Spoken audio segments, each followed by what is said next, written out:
Yüreğimde hüzün var, çıplak ağaçlar gibi işim zor.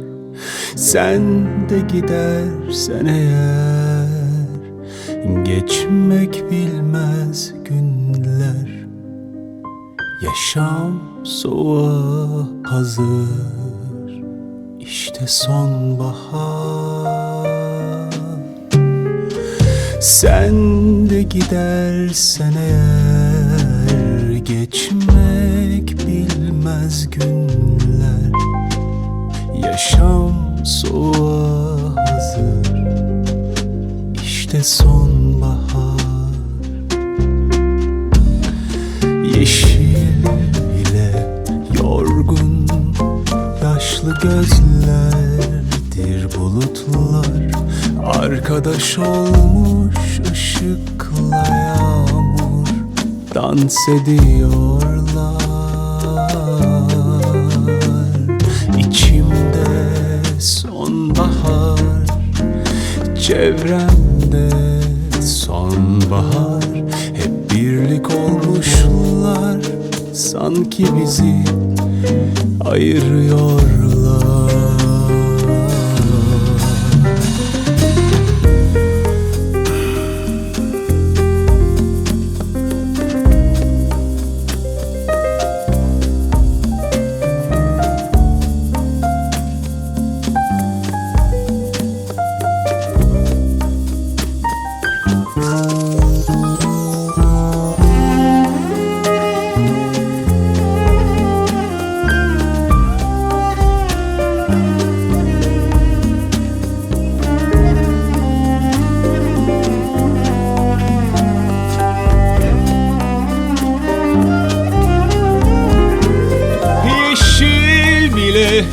Yorgun, yaşlı gözlerdir bulutlar.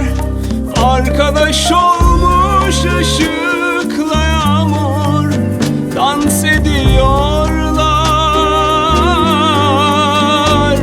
İçimde sonbahar, çevremde sonbahar. Hep birlik olmuşlar, sanki bizi ayırıyorlar. Yeşil bile yorgun, yaşlı gözlerdir bulutlar. Arkadaş olmuş ışıkla